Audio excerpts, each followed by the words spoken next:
Beko Dishwasher not powering on. All right, so your first step is to check your power supply. So make sure the dishwasher is plugged in and then test the outlet with another appliance. Now, the next thing you can try is a hard reset. So unplug the dishwasher from the wall, wait at least 5 minutes, and then this should discharge any residual power that rests in the control board, and then plug it back in and try turning it on. If that doesn't work, check the door latch. So the dishwasher won't power on if it thinks something is open.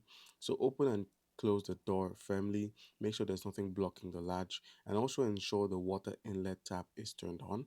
Some models actually make sure that that is actually on. And now, if it's still there, the internal thermal fuse or main control board may be faulty. A blown thermal fuse is common after power surges or overheating. For these, you need access to the control panel. So simply call a technician for this. Note your exact model number, usually on the edge of the door, before contacting Beko support.